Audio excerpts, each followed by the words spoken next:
Israeli Defense Forces have hit the Nasser hospital in the south of the Gaza Strip. It's a system, it's not an accident. Israel works.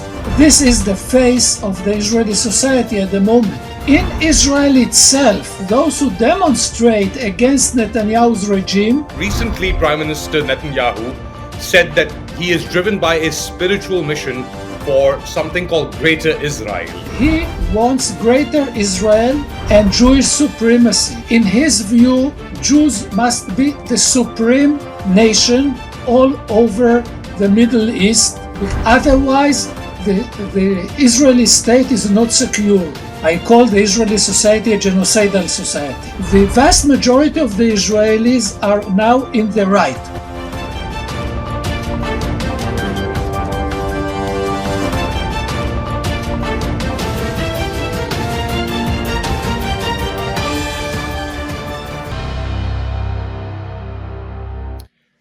Israeli Defense Forces have hit the Nasser hospital in the south of the Gaza Strip, killing at least 20 people, including paramedics and journalists.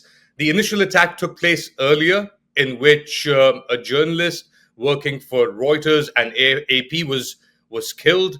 Then, moments later, as rescue workers came in to rescue and take out the people that had been injured and the dead, a second strike hit the same location, killing even more journalists and paramedics. What is the calculation at play, especially at a time when widespread protests have been taking place in Israel over the past few days, and there is even talk of a ceasefire agreement on the table?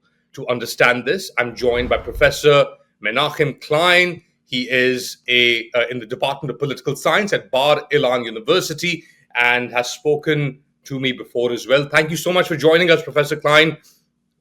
Let's begin with this attack at Nasser Hospital.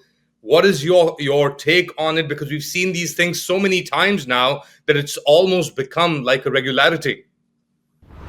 It's a system. It's not an accident. This is the system. This way Israel works.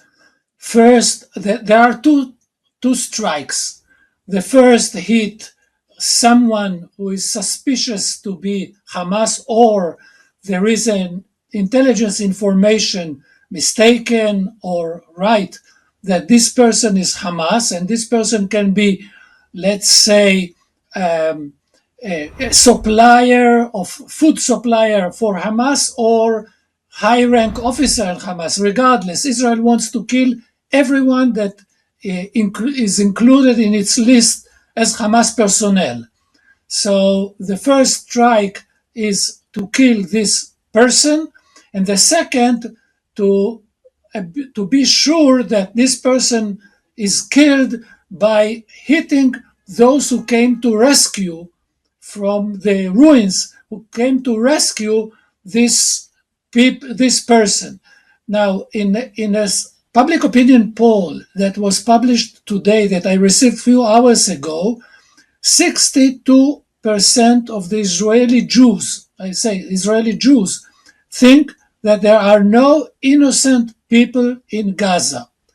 Even those who demonstrate to make a deal to stop the war and make a deal to exchange hostages and prisoners, but they want to resume the war later, to find an excuse and kill everybody. So this is the face of the Israeli society at the moment.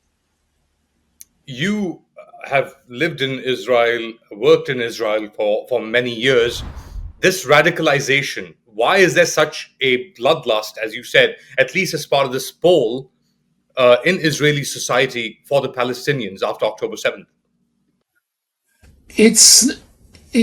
Of course, it has to do with the Hamas attack on 7 October and taking revenge. But this is only part of the reason, because if we go back and check whether dehumanization or starvation started only after 7 October, no. It's Israeli siege on Gaza started in 2007 already. starvation was a policy implemented by Israel since then. And the UN report show the starvation and the results of the starvation since 2007, since the siege. The Israeli aim was to push the Palestinians in Gaza to revolt against Hamas. It did not work.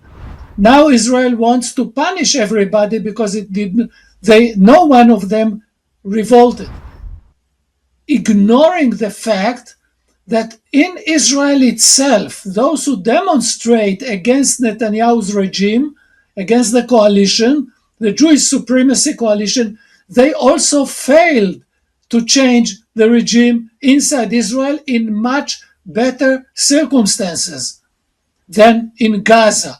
But this does not cross the mind of those Israelis. They blame everyone in Gaza being Hamas, as if everyone in Israel is Netanyahu, or Katz or Gallant should be brought to the Hague ICC court.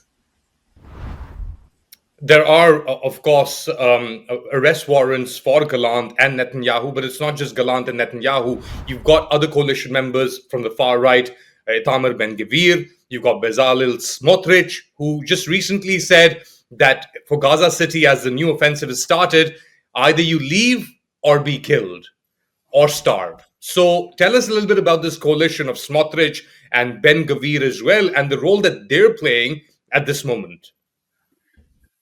Netanyahu plays very well to hide behind Ben-Gvir and Smotrich. There is no difference, only in style, but not substantial difference between Ben-Gvir, Netanyahu, and Smotrich. They are the same. Just Netanyahu enjoys much better English and much better PR. That's all. This is a coalition. This is a regime. This is a Jewish supremacy regime. We should relate to it as a regime that includes everyone in the coalition. The tragedy is that we don't have in Israel an effective opposition. The opposition is paralyzed by the emergency of war situation. Netanyahu, the coalition, plays very well by putting the opposition into a cage, the cage called war. And the opposition does not want to oppose the war. They are in favor of the war and don't see the connection between the regime change, Netanyahu staying in power, and the war. In the Jewish supremacy concept, all the three are the same. Ending the democracy, Israel as a Jewish and democratic state, fighting in Gaza, and Jewish supremacy. All of them are the same.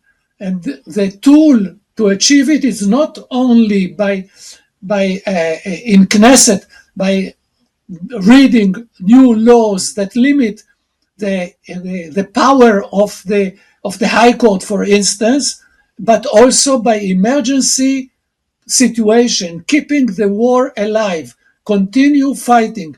And the coalition has an interest, a built-in interest to continue the war. They don't want to end the war. They are ready to negotiate on temporary ceasefire.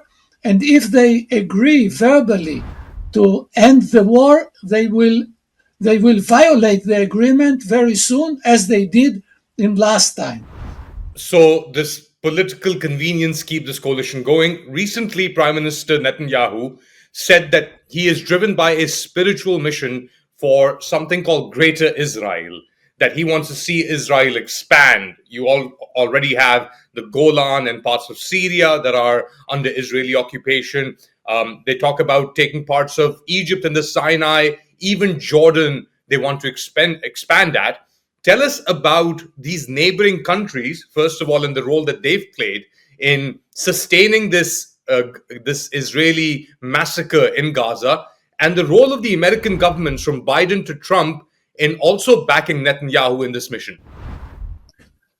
This interview of Netanyahu was a rare moment when he expressed his hidden thoughts, actually, and his ideology. And this was a very rare moment, because always he hide his inspirations behind security arguments. But this is not the case. See, Netanyahu has no choice but to continue fighting. He is an old person. He is ill. He faced a biopsy in cancer recently, and also in this interview, he spoke about his father. And I am quite sure my reading of this interview was that the idea, the thought that he is going to meet his father once he passes away, and his father will ask him, "What did you do in order to protect Israel?" Netanyahu must come to meet his father in the afterlife with a very convincing answer. And he wants greater Israel and Jewish supremacy. This is his view. In his view, Jews must be the supreme nation all over the Middle East. Otherwise, the Israeli state is not secure. That's his vision. He also has theological elements in this. He includes theological elements in his thought. It's not only security, but it's also theology. And the combination between security, domination, apartheid, ruling the other, and theology is exactly what this coalition represents, of ultra-Orthodox, national religious, and security people, those who are directed by security considerations. So this coalition has a joint, a common denominator that holds it together. And as long as there is a war, the opposition is paralyzed and is ineffective. So the vast majority of the Israelis are now in the right. Even if by a chance Netanyahu coalition fell apart, we will have another right-wing radical coalition. Another right-wing radical coalition, even more right-wing than the current one. Just, for an outsider, it's difficult to understand because there's so many layers. You have religious Zionists, you have the Russian-speaking element led by people like Lieberman. You've got the Likud, which was, at least on the face of it, supposed to be secular, but isn't secular at all. So these terms don't really mean anything. Finally, you have people like yourself as well in Israel that are opposed, have been opposed to what the Israelis have done in the occupied Palestinian territories for years, for decades. How does this end? Does it end? Or does it just keep on spreading? And what happens to Israelis such as yourself who are opposed? Do they leave the country? Does the country then become a far-right haven for people like Smotrich and Ben Gvir and their like-minded? Yes, the country is, in a forthcoming article that I soon publish, I call the Israeli society a genocidal society. It's a genocidal society. It's not an accident. It developed gradually in the 21st century. And what we see in Gaza has history and has roots. The Israeli society changed. The Israeli society is not what President Biden imagined. President Biden knew Israel of the 70s or the 80s, perhaps the 90s. Israel changed. Israel is not anymore the country of Yitzhak Rabin, of Oslo process. Israel is an apartheid state, is genocidal society. Israel commit genocide in Gaza started expelling Palestinians, tens of thousands, in the West Bank, spreading the settlements in the West Bank, and planning to expel Palestinians also in the West Bank. So it already started in low numbers. All eyes are in Gaza, but the same methods are implemented in small scale in the West Bank. And Israel has a principal problem. If Israel wants to keep the territories, and this is the master consideration that masters all over Israeli mind and strategy, Israel has no choice, taking into consideration the demography of 50% Jews, 50% Arabs, Palestinians between Jordan and Mediterranean. Israel has no choice but to implement Jewish supremacy, either kill, expel, or dominate the other 50%. Gaza Strip was the most occupied, oppressed part of Palestine up to October 7. The regime that Israel implemented on Gaza was very brutal and the most oppressive one, taking it compared to the West Bank and East Jerusalem or the Israeli Palestinians.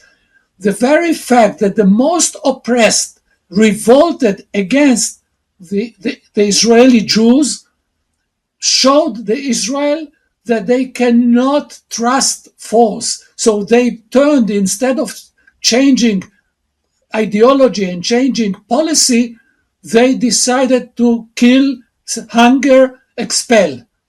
That's the bottom line. That's the strategic reading of what's happening in the last almost 2 years in Gaza Strip. A very depressing analysis, but a very prescient one. Professor Menachem Klein, thank you so much for giving us your valuable time. Professor Menachem Klein from the Department of Political Science at Bar Ilan University. Thank you. Well, there you have it. I hope you like the content. Please do like, subscribe, and share. Until next time, take care.